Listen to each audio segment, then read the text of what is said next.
this is certainly a surprise. Face cam is included this time too. Hello, FLUFFBUTTS. The last time I made a G5 Yay or Nay review, it was nearly 3 hours long. I was in actual physical pain, everyone. Too much procrastination can rot your brain. And how ironic it is that I am bringing back this classic series with this specific episode.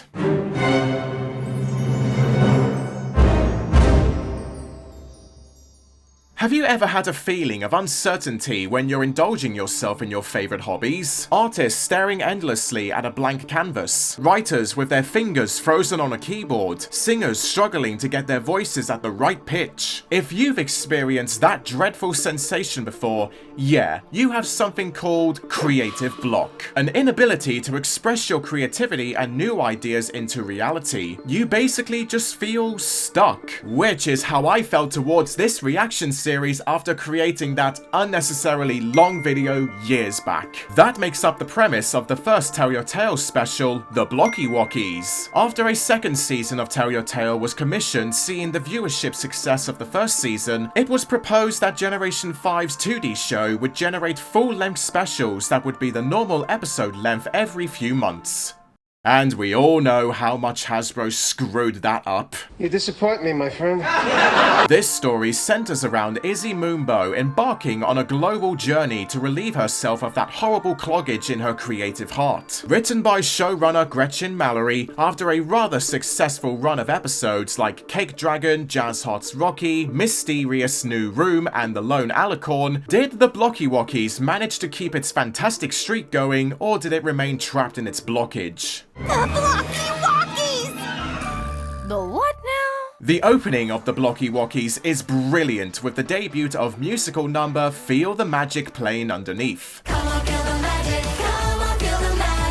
Everybody in Maritime Bay treating a brand new day with such enthusiasm and energy. I like how the episode starts at the Crystal Bright House with the main six doing their morning routines before it pans into the whole town. It gives us a nice insight into how life is normally treated with Opaline Arcana no longer being around. We see Hitch doing his duties with the cutest dragon ever, Jazz and Rocky gleefully working in the main melody, even Posy Bloom joining in the dance mob just because. Is this a flash mob? I love it! It definitely suits her character since she initiated the town into helping the main six clear up the garbage in Another Pony's trash. Plus, Allura and Twitch were originally gonna appear in the opening as well. Does the torture never end? The joy, the friendship, the singing. With the upbeat rhythm dominating both the song and this opening, this is exactly what My Little Pony is meant to be about. Cheering each other up and offering a helping hand every once in a while. This also provides the perfect contrast for the main pony of the hour, who is seen throughout the beginning looking like an absolute wreck. Like she's just done a shopping marathon. Izzy Moonbow usually being the comedic value whenever on screen, this is probably one of her funniest scenes, despite it being unintentional. Waking up much later than the others, accidentally breaking her bowl of cereal, and hardly popping up alongside her friends in the music video. It's a wonderful example of juxtaposition. Every pony enjoying the morning while Izzy would rather be a night owl, just like me. Every pony is absolutely thriving!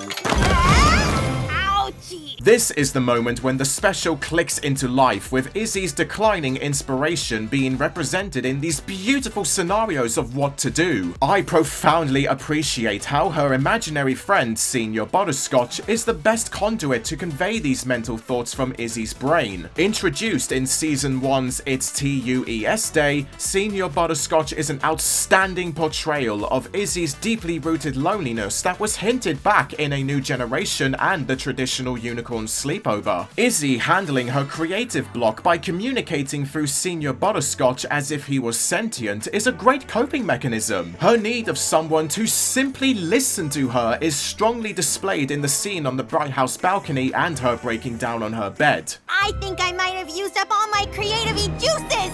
What? No! What makes you think that, Izzy? There was also going to be a scene where Izzy doesn't bother helping Seashell organizing a party because she's that exhausted. Could you help me? Aww. Like, damn, why didn't that get included? Even the music is appropriate too, for Izzy and Senior Butterscotch characterizing two sides of her mind fighting for control. How Izzy describes her artsy process of visualizing her ideas like tracing paper is really relatable to the viewers who can be creative too. When I create something, I see this glowy line first, and it shows me the idea of what I want to make. This is one of the most gorgeous lines in the whole show. I adore her confession of appearing extremely normal, as it isn't common for Izzy to behave like the typical pony. She'd instead look outside the box and be unique. I mean, they even wrote a whole episode about that very concept too in season 1. When something doesn't go to plan, you just have to wait for it. Think outside the box! Thankfully now, Izzy's friends are available for her to let loose about her creative blockage. This section in the episode is one of the most wholesome interactions between all of the protagonists, realistically enabling them to support Izzy during her artsy conundrum as she explains what the Blockywockys mean. However, I find this personally hilarious how this special completely ignores that the episode Izzy Does It did the same thing with the concept of creative block, but Izzy didn't know exactly what it meant. Pip Petals defined it then, and now Izzy is defining what it is, and Pip doesn't understand. I bet I've like totally had these wacky blocky thingies. You have creative block. A little inconsistency there, but I can easily ignore that in favor of the special, since the Blockywockys paints a clearer picture of the meaning for creative block. The exposition works since it's brought in with these wonderful illustrations of ponies undergoing the same feeling. It's enchanting how we get glimpses of Sunny, Hitch, Pip, Zip, and Misty experiencing the lack of productivity too. Creative block is applicable to all kinds of people and not just restricted to one individual, which is one of the important details as to why this special earned its beloved reputation. It feels like all my creativity juices are all clogged up on my insides and they just won't come out. Even though it's short-lived, the abrupt way it puts our favorite characters negatively on the spot takes us, the audience, aback in an excellent way. Nothing is invulnerable to that inevitable switch of feeling like nothing is worth it. I can't imagine it. How awful. No, I can't even think about it. Slow flying? No thanks. Being lonely is the worst. This moment of dejection is amended notably, with all of Izzy's friends embracing her and wishing her good luck on her journey to find that creativity again. True friendship right there, and even later her friends sending that boost of love through their mantras was sweet and supple to hand her some reassurance. Much like what occurred in Izzy Does It, Izzy performs better when she's flying solo to resolve her conflictions, which I can assume why this montage of Izzy failing attempts to rid herself of the Blockywockys was cut from the finished product. We can make these. Yeah. Earlier in season 2, the Crystal Bright House was shown to have a tinge of sentience presented through these rainbow streaks of kindliness. Bafflingly convenient at first when it was introduced in Heavy is the Mane That Wears the Fruit Crown. Seriously, why on earth is that a title? But understanding where the future of Terriotel was heading with more attentiveness on the building itself, I likely believe that Equestria's magic reached its full potential when Opaline's downfall was complete. Its natural progression of the world building, much like the Spirit of Harmony from Friendship is Magic that has the ability to foretell possible events, it's a delightfully mysterious plot device when it hands Izzy the Nova Charm as well. The Nova Charm was what the final Make Your Mark special, Secrets of Starlight, was drawing so much focus on. This magical artifact that grants power to whomever possesses it, and much about the possibilities of the Nova Charm were left vaguely unanswered by the end. So I like how the Blockywockys brings the crystal back to the forefront once again, so more about the artifact can be explored. With the Nova Charm wrapped around Izzy, her travels transform into something more ambitious than she planned. This is awesome to give us indications of a much bigger world for G5 than we originally thought. And about time too. Yes! Yeah! Every time Izzy transports herself from another region of Equestria to the next, I find myself giggling at the sketchy transitions with her head on the map and the underlying 8-bit gaming music. It's just fun. Plus, we can catch sneak peeks of more territory for future episodes to likely unearth. Thank you again, Hasbro. You unquestionably know the meaning of wasted potential. Never forgive you! I hate you!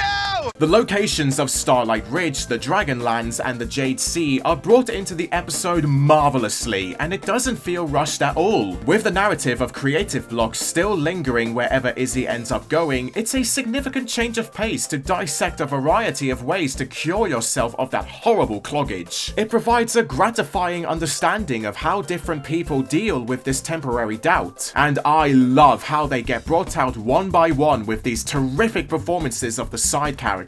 Didn't any pony ever tell you it's not polite to stare? Stardance, a religiously stylized pony who prefers staying quiet and one with the world, encourages Izzy to play to treat her Blockywockys. Her character relates back to Izzy's own confined side of being superstitious, and her design is beautiful, with her mane being a sincere depiction of Muslim women. They are even made apparent in the G5 comics as well, and I love how this diversity is manifested in the distinct design, with her mane being shaped like a hijab. There definitely wasn't a whole Twitter meltdown because of that design choice. Definitely not. Like, come on, you're getting worked up over a cartoon horse's hairstyle. It's not that deep. It's gonna be a fantastic day. This scene in Starlight Ridge is an amazing feast for the eyes and ears, with the starry visuals and almost hypnotic audio that entrances you into a peaceful state of mind. Some folks would rather take a break and have a quiet moment all to themselves so they can find their imagination forming again. Izzy and Stardance was a lovely interpretation of that when they danced together with nothing but the stars shining on them. Sometimes the very best of things can come from doing nothing. Because when you do nothing, it leads to the very best of a something.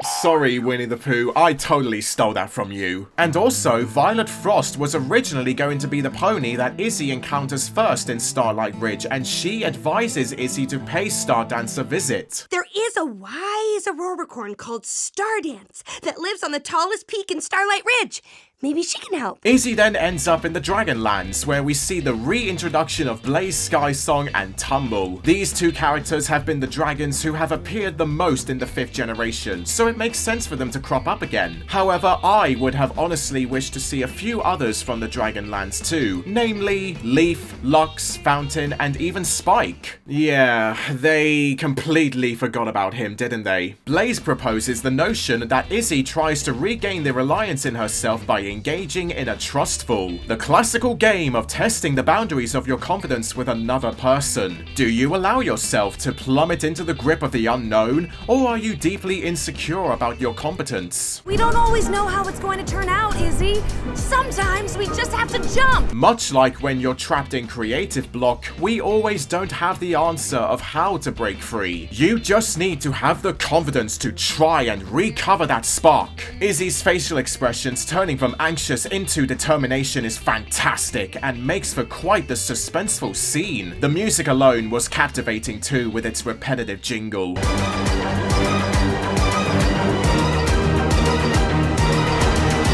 Since it wouldn't feel like a global trot with just 2 places shown, Izzy proceeds to discover a new unexplored region of Equestria, the Jade Sea. Who else thought that this was Sea Equestria 2 initially? This is awesome! I fall in love with this section of the special every time I rewatch it because it's charming. How we take this second to breathe and marvel at this underwater setting, only the exotic music backing it up.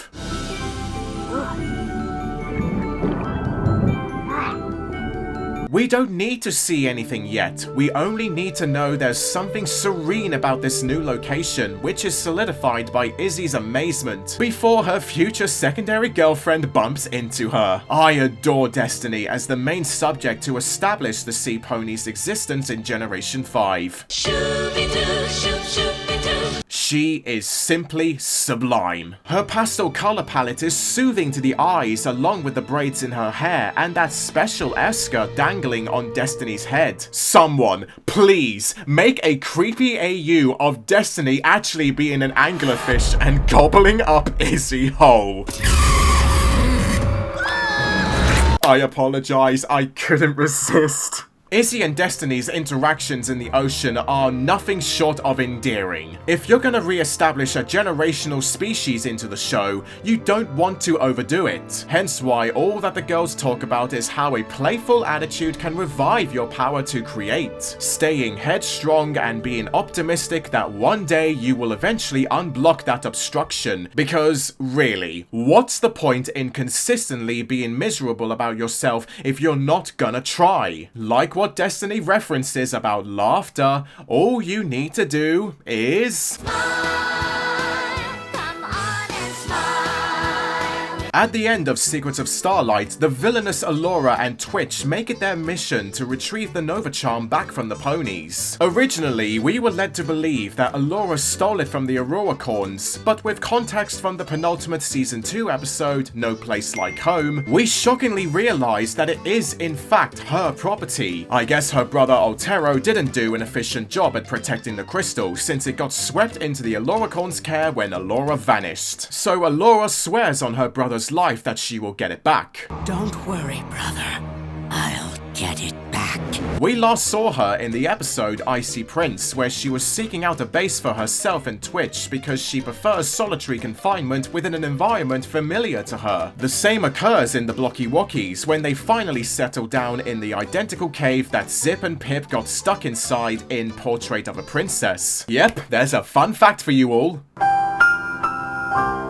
This is class characterization for the antagonist we're supposed to dislike, but I respect how it humanizes Allura. She's lost in this realm that's downright alien to her, so you kind of feel pity for the monster, despite all of the horrendous acts that she has committed. Allura isn't innocent, but this gives her a tragic tie-in as to why she's behaving this way, and this gets addressed expertly when she encounters Izzy on the beach. The bizarre little pony has the Nova Charm, and she's all alone. Now, there's no argument about this. The final act of the Blockywockys is utter genius. Yes, it is a massive retcon, but it's one of the very best. This is the perfect opportunity for her element of creativity to be unleashed. Much like when Izzy took that ruined cart and restored it into her own crafting vehicle, however, this has a more impactful and personal payoff for the rest of the season. We witness her creative block dying out when we see those rainbow lines glistening in front of Izzy, which she described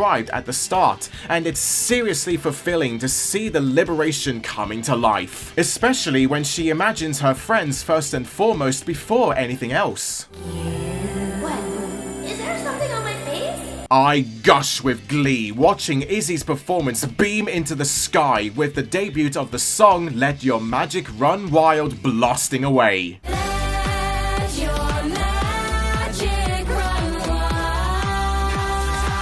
It's a proper rehabilitation of her skills right before your eyes with the heavenly atmosphere and the symbolic lyrics. If you envision your true potential, you can drive yourself to achieve it every time. It's one of the most remarkable scenes in the entire generation. These actions end up producing a brand new fairground from the magic of the Nova Charm. This is another natural progression of this strange artifact and enhancing its powers, from opening world portals and being able to create anything that you imagine. The latter power being exhibited again later on in the water park. It provides the groundwork for a plethora of new episodes to center around this fresh location. Stories like Emotional Roller Coaster, P+P equals BFFs, and Hole of Mirrors. The Tiny Trot? What is this?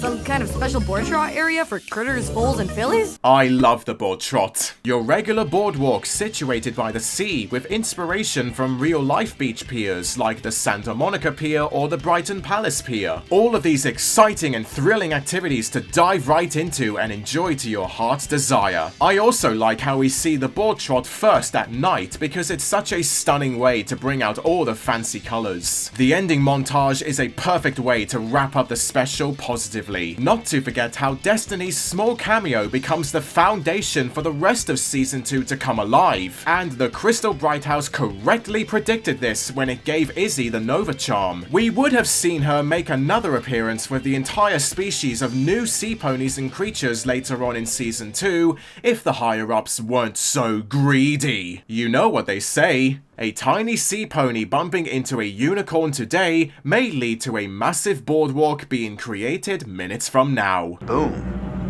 Butterfly effect. Sunny, Hitch, Zip, Pip, Izzy, and Misty earned their own attractions within the board trot, but this comes at the cost of decimating the Nova Charm into 6 pieces, much to Alora's horror. Remember, this artifact was her childhood gem, and seeing it being ripped apart would be dramatic because it's something that's not supposed to happen. Well, to her at least, because she didn't know that would happen. I hate repeating myself, but this is yet another splendid example of allowing us to feel sympathy for Alora. It's an outstanding method of making her an underrated, misunderstood villain. Yes, she has committed bad deeds, but can you honestly blame her? Her chances of leaving are ruined, and her defeated expressions before retreating back into the cave are stellar. Oh, and didn't you know, in the rough stages of this special, Alora kind of blames Twitch in some way. Now you've done it, Twitch. We're stuck here forever in this heat.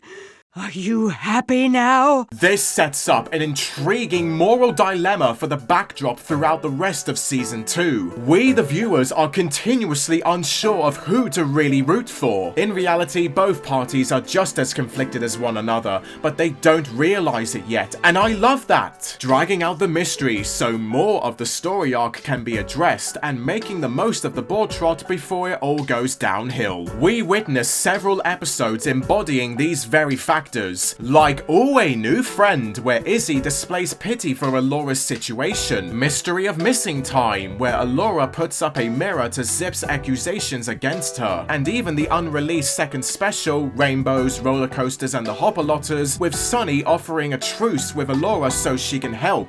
It would have been fabulous, but unfortunately the future had other plans for Tell Your Tale. Once again, thank you very much, Hasbro. Shame on you!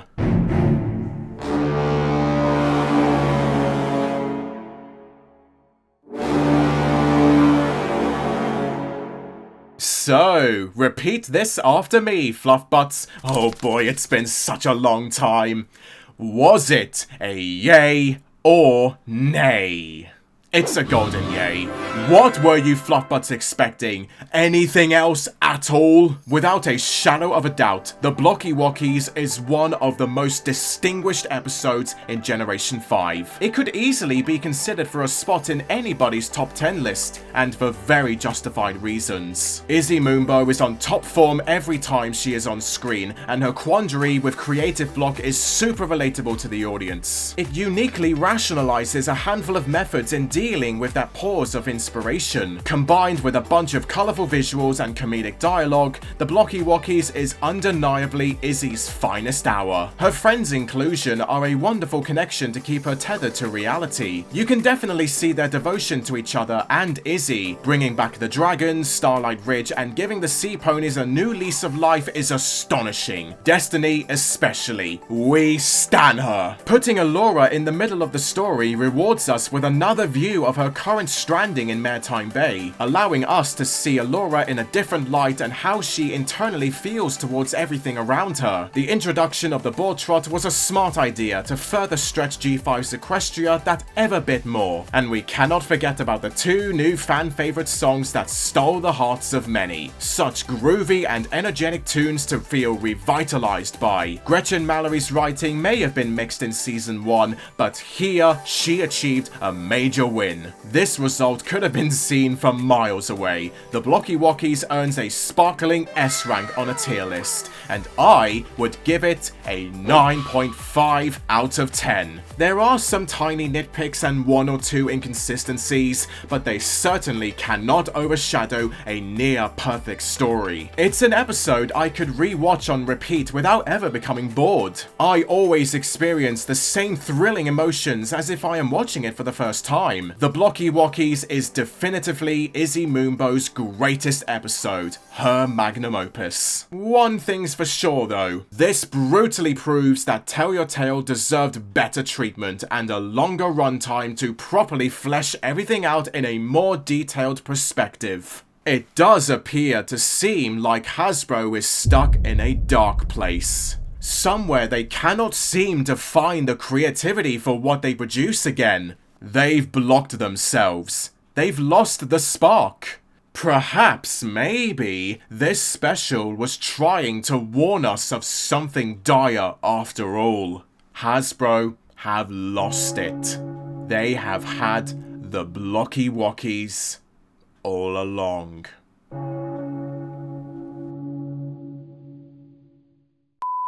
Well, FLUFFBUTTS, that wraps up my yay or nay review of the Blockywockys. I seriously hope you all have enjoyed. I know I have, because I had a ton of fun writing this yay or nay script and bringing back the series. If this video does well enough, maybe I will make more. So get to liking that video right now, everyone. So, FLUFFBUTTS, don't forget to hoof smash that like button down below and comment your thoughts as well on what you thought of the Blockywockys too. And subscribe to my channel for more stuff like this and many more content coming soon. And also, don't forget to leave a pledge on my Patreon page down in the description below, so you can help support me in making these fantastic videos more consistently. And I shall see you all very soon. Goodbye! And just before this video ends, I want to give a huge thank you to all my patrons on my Patreon. My Silver FLUFFBUTT patrons, Sabrina Wade and Alex Smith, and all my Gold FLUFFBUTT patrons, Drew Lazinski, Clear Heart Apple, Jonathan Chapper, Stephen Cram, Darthsiler22, Lord Me Lord, Owen Wildish, Lance Dragmeyer, The Bluish Pony, and KikiBat VA. All of your love and support is greatly appreciated. Thank you.